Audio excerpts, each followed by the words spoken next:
Hello my dear students, मैं Amit sir आपको maths class 8 class math की चैप्टर 15 एरिया ऑफ पॉलीगन्स के बारे में थोड़ा सा आपके बारे में इसको बताऊंगा। चैप्टर 18 स्टार्ट करने से पहले आपको यहाँ पर पॉलीगन्स क्या होता है इसके बारे में हम थोड़ा सा बताएंगे कि क्या होता है एरिया ऑफ पॉलीगन से पहले पॉलीगन्स क्या होते हैं। तो पॉलीगन्स के बारे में थोड़ा सा जान लेते हैं। पॉलीगन्स होते जो हैं इसको हम पॉली प्लस गॉन लिख सकते हैं। पॉली मीन्स होता है मेनी, गॉन मतलब होता है साइड्स। तो पॉली गॉन्स मतलब हो गया यहाँ पर मेनी साइड्स। तो मेनी मतलब हो गया यहाँ पे बहुत सारी साइड्स जिसमें होती है, इसको हम पॉलीगॉन्स बोल सकते हैं। अब यहाँ पर आप ये कह सकते हो कि पॉलीगॉन्स में 3 या 4 साइड्स मतलब 3 या 3 से ज़्यादा साइड्स जो होंगी वो पॉलीगॉन्स कहलाएंगी। अगर इसमें 3 साइड्स होंगी, मान लीजिए 3 साइडेड अगर एक फिगर हो गया, 3 साइड्स का फिगर है, तो उसको हम बोलते हैं ट्राइएंगल। ट्राइएंगल अगर यही 4 साइड्स का हो गया, 4 साइडेड फिगर, इसका मतलब इसको अगर हम बोलेंगे तो क्वाड्रिलेटरल।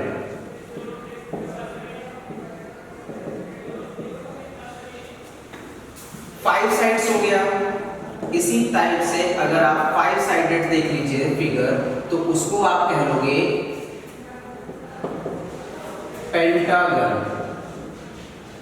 और इसी टाइप से यहाँ पर 5 साइड्स हो गई, 6 साइड हो गई, 7 साइड्स हो गई। तो इस तरीके से आप क्या कर सकते हो, उसमें गॉन लगा करके आप लिख सकते हो। अब 6 साइड होगी तो आपका हेक्सागॉन होगा। 7 साइड होगी तो आपका यहाँ पर हेप्टागॉन होगा। 8 साइड होगी तो आपका यहाँ पे ऑक्टागॉन होगा। तो फिलहाल हमें यहाँ पर ट्राइएंगल और क्वाड्रिलेटरल के बारे में यहाँ पर जानना है। पेंटागन, हेक्सागन, हेप्टागन, ऑक्टागन जो है उसके बारे में हम डिस्कस करेंगे बाद में। सबसे पहले हम यहाँ पर क्वाड्रिलेटरल के बारे में, यहाँ पर एरिया ऑफ पॉलीगॉन्स के बारे में बात हो रही है, तो यहाँ पर एरिया जो होगा वो पॉलीगॉन्स के बारे में हम निकालेंगे। अब क्वाड्रिलेटरल में आपके कोर्स में जो है वो केवल और केवल आपका रोम्बस और ट्रेपेजियम, रोम्बस और ट्रेपेजियम के बारे में यहाँ पर आपको एरिया वगैरह निकालना है। एरिया या इसका पेरीमीटर दोनों निकालने हैं। तो पॉलीगॉन्स में सबसे पहले हम यहाँ पर क्वाड्रिलेटरल और ट्रायंगल के बारे में जान लेंगे। तो ट्रायंगल भी आपके कोर्स में अभी तो नहीं है, फिलहाल क्वाड्रिलेटरल है, तो यहाँ पर हम क्वाड्रिलेटरल के बारे में देख लेंगे। तो सबसे पहले अब यहाँ पर इंट्रोडक्शन तो हो गया। 4 साइडेड जो फिगर होते हैं वो भी कई टाइप्स के होते हैं। तो 4 साइडेड फिगर जो होते हैं वो कई टाइप्स के होते हैं। आइए देखते हैं कौन कौन से फिगर होते हैं। तो क्वाड्रिलेटरल जो होते हैं वो हम देख लेते हैं कौन कौन से होते हैं।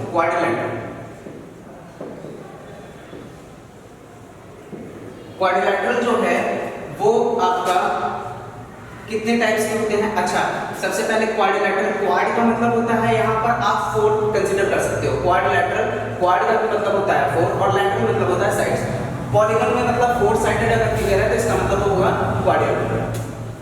अब क्वाड्रिलेटरल में आप देखिए यहाँ पर कितने टाइप्स के क्वाड्रिलेटरल्स हो सकते हैं। तो सबसे पहला क्वाड्रिलेटरल है स्क्वायर। यहाँ पे आप लिख सकते हो types of quadrilateral.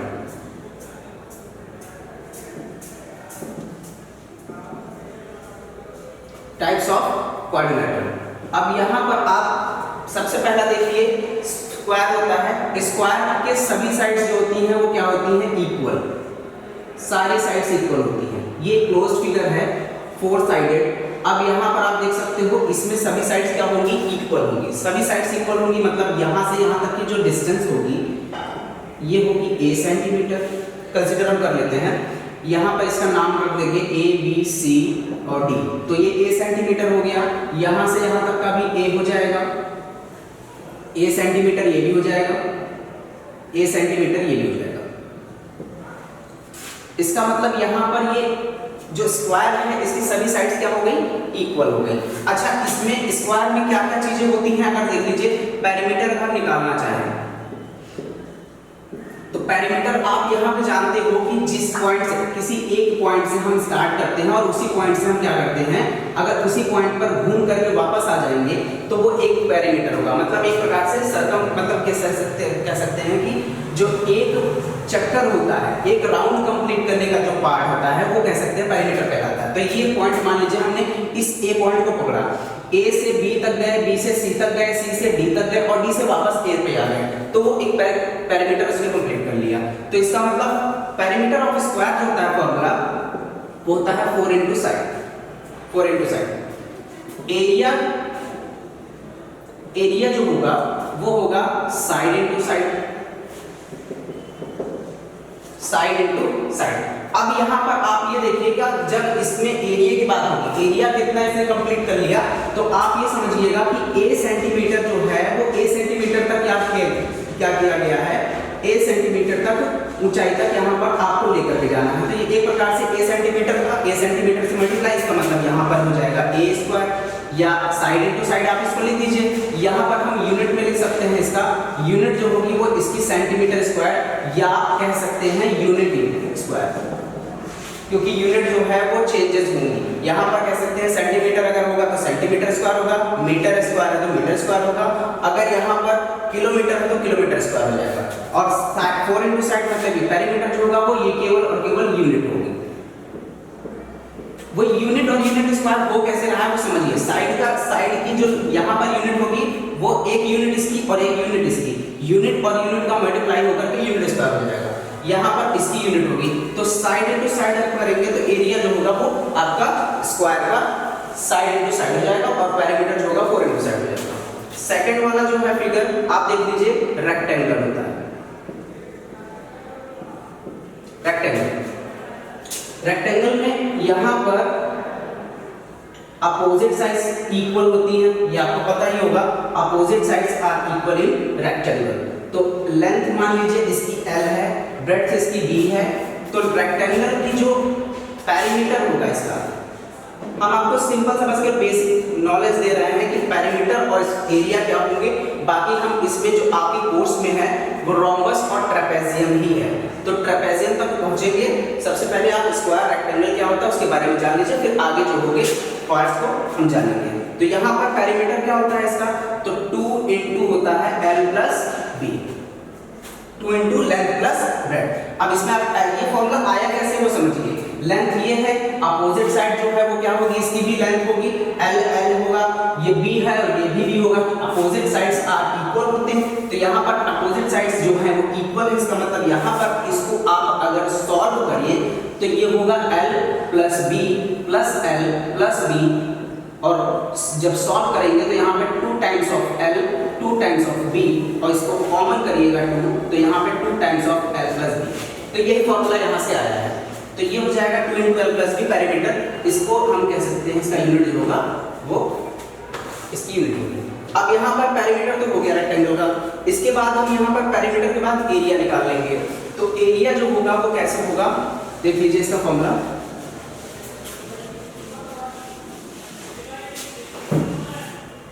Area of rectangle. Area of rectangle की बात करें तो लेंथ इंटू ब्रेड्थ इसका फॉर्मूला, लेंथ इंटू ब्रेड्थ, और इसकी यूनिट जो होगी वो क्या हो जाएगी, यूनिट स्क्वायर। आप लोग ये समझिएगा, जब भी कभी एरिया होगा तो उसकी यूनिट जो होगी वो क्या होगी, स्क्वायर में होगी, स्क्वायर यूनिट होगी। और जब भी कभी पेरीमीटर की बात होगी तो वो आपकी यूनिट जो होगी सिंपल से एक यूनिट ही होगी। अगर वो सेंटीमीटर में तो सेंटीमीटर, मीटर तो मीटर में, लेकिन यहाँ पर जब एरिया की बात होगी तो यूनिट स्क्वायर होगा। यूनिट स्क्वायर मतलब अगर सेंटीमीटर में है वैल्यू तो सेंटीमीटर स्क्वायर हो जाएगा, मीटर है तो मीटर स्क्वायर हो जाएगा, किलोमीटर तो किलोमीटर स्क्वायर हो जाएगा। तो आपको यहाँ पर आई होप रेक्टेंगल और स्क्वायर समझ में आ गया होगा। अब अगला फिगर देखते हैं हम, रोम्बस।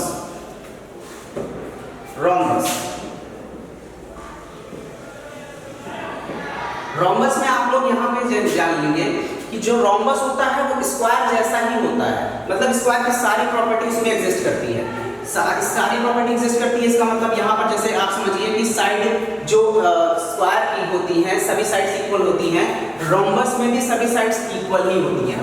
लेकिन उसमें क्या होता है, आप थोड़ा सा समझिए, ये एक पैरेललोग्राम है, एक पैरेललोग्राम है जिसमें सभी साइड्स तो इक्वल होती हैं और इसके डायगोनल्स जो होते हैं वो 90 डिग्री पे बाइसेक्ट करते हैं। सभी साइड्स इक्वल होती हैं, इसका मतलब अगर ये a सेंटीमीटर का है और ये a सेंटीमीटर का है तो ये भी सारा a सेंटीमीटर का ही होगा। सेंटीमीटर आप यहां से हटा दीजिए क्योंकि यूनिट जो है वो आप यहां पर लिख सकते हो कुछ भी। तो a यूनिट का मान लीजिए ये है, a यूनिट ये है, तो a यूनिट ये है, a यूनिट ये है। और इसके डायगोनल्स जो है वो d1 और d2 हैं। तो इसके जो डायगोनल्स होते हैं वो 90 डिग्री पे कट करते हैं। इसके जो डायगोनल्स होते हैं वो 90 डिग्री पे कट करते हैं। तो रोम्बस की प्रॉपर्टी यही होती है कि इसमें आप यहाँ पर इसका अगर पेरीमीटर निकालेंगे तो पेरीमीटर ऑफ स्क्वायर और पेरीमीटर ऑफ रोम्बस दोनों सेम होता है। इसका मतलब यहाँ पर पेरीमीटर ऑफ रोम्बस अगर हम लिखना चाहें, पेरीमीटर ऑफ रोम्बस, वो फॉर्मूला होगा इसका 4 इंटू साइड, 4 इंटू साइड हो जाएगा। यहाँ पर 4 इंटू साइड जो है वो स्क्वायर का भी था और यहाँ पर पेरीमीटर जो है उसका रोम्बस का वो भी आपका 4 इंटू साइड हो जाएगा। यहाँ पर जब बात करेंगे हम एरिया की और इसकी यूनिट जो होगी सिंपल सी यूनिट। अभी जब हम क्वेश्चंस करेंगे तो उसमें आप लोग को यहाँ पर सारा चीज करके बताएंगे अच्छे से। नेक्स्ट जो यहाँ पर एरिया होगा, area of rhombus. Area of rhombus की बात करें तो एरिया ऑफ रोम्बस जो होता है वो फॉर्मूला होता है इसका साइड इनटू साइड। इसकी यूनिट होगी यूनिट स्क्वायर। अब यहां पर देखिए जो रोम्बस है वो इसका, माफ कीजिएगा, यहां पर एरिया जो होगा वो रोम्बस का यहां साइड इनटू साइड की जगह पर हाफ इनटू हो जाता है d1 into d2, d1 into d2, half into d1 into d2 हो जाता है। अब d1 है क्या वो समझिए, तो इसको आप लिख सकते हो half into product of diagonal, product of diagonal. Diagonal का प्रोडक्ट अगर आप निकालेंगे और उसका हाफ कर देंगे तो यहाँ पर एरिया जो होगा रोम्बस का वो निकल आएगा। तो इसकी यूनिट जो होगी वो यूनिट स्क्वायर होगी। वो अभी क्वेश्चंस कराएंगे तो समझ में आ जाएगा। तो ये आपका रोम्बस हो गया। रोम्बस के बाद आप देख लीजिए यहाँ पर ट्रेपेजियम, जो आपकी कोर्स में है वही केवल अच्छे से बता दे रहे हैं और उन्हीं पे बेस्ड क्वेश्चंस बता देंगे अच्छे से। तो अब यहाँ पर आप देखिए ट्रेपेजियम क्या होता है।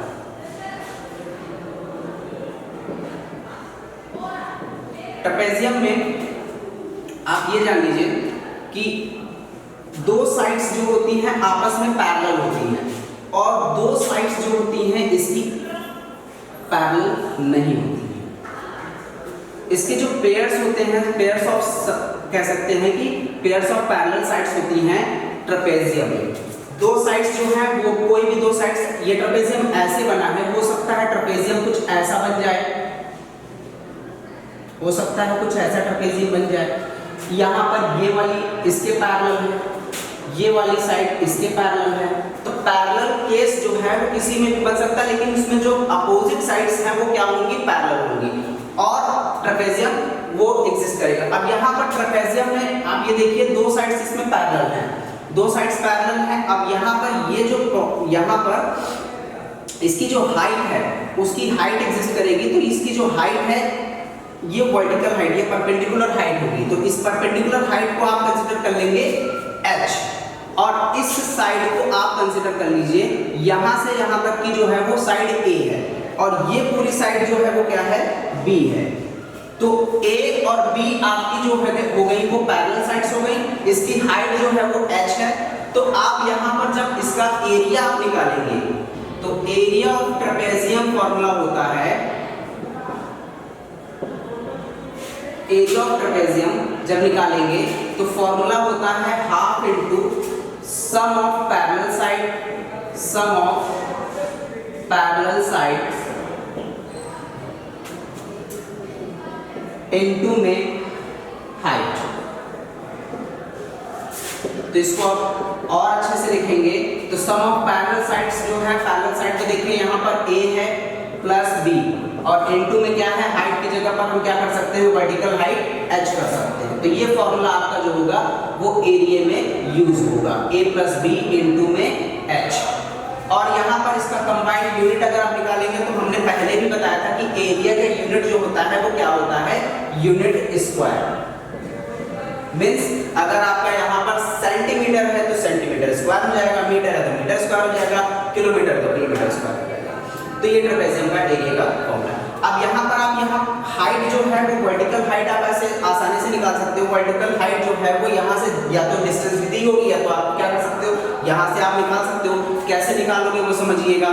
अगर आपको ये डिस्टेंस दी होगी और सिंपल सी ये डिस्टेंस दी होगी और उसके बाद फिर आपको ये डिस्टेंस निकालनी होगी, हाइट निकालना होगा, तो आप इसमें क्या यूज कर सकते हो, पाइथागोरस थ्योरम। क्योंकि ये वर्टिकल हाइट जो होती है वो 90 डिग्री का एंगल इस पे बनाती है और 90 डिग्री का एंगल बनेगा तो ये राइट एंगल ट्रायंगल होगा और राइट एंगल ट्रायंगल होगा तो ये राइट एंगल ट्रायंगल में आप पाइथागोरस थ्योरम यूज करके यहाँ पर हाइट निकाल सकते हो। तो उसकी जब जरूरत पड़ेगी क्वेश्चंस में तो हम उसको यहाँ पर आगे बताएंगे। अब हम स्टार्ट करते हैं आपकी एक्सरसाइज। एक्सरसाइज के क्वेश्चंस आप देख लीजिए यहाँ पर कैसे होते हैं।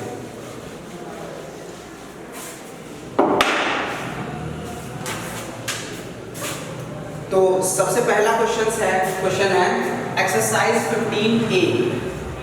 एक्सरसाइज 15A का फर्स्ट क्वेश्चन आप देखिए जिसमें लिखा हुआ है the side of a square field is 50 metre. A rectangular field is of 80 meter long has the same perimeter as that of a square. Which field has larger area? तो आप यहाँ पर सबसे पहले क्वेश्चन को समझिए। इसमें इन्होंने लिखा है कि साइड जो है वो स्क्वायर फील्ड की 50 मीटर है। तो आप यहाँ पे जो दिया गया है वो आप लिखते जाइए। यहाँ पे आप लिखेंगे क्या, side of square field, side of square field वो दिया है 50 मीटर।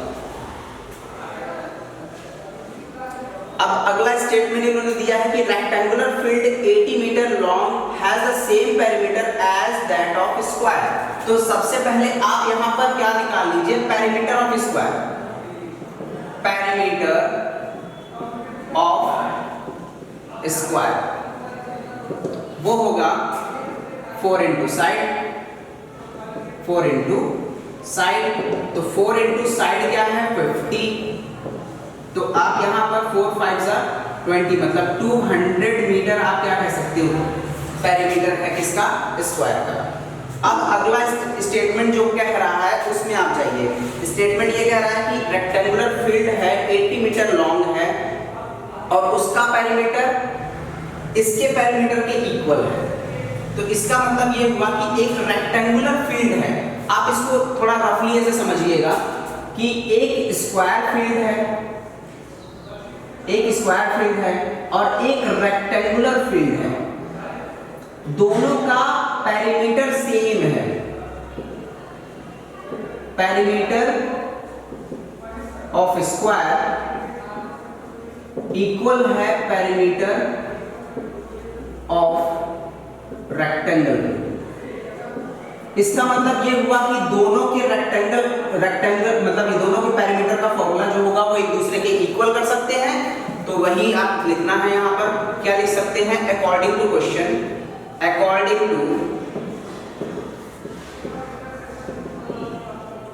टू क्वेश्चन पेरीमीटर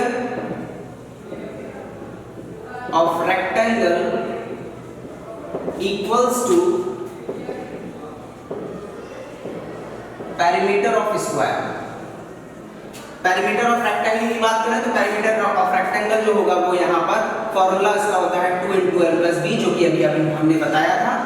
और यहाँ पर है पेरीमीटर ऑफ स्क्वायर ये दिया गया है यहाँ पर 200 हो गया।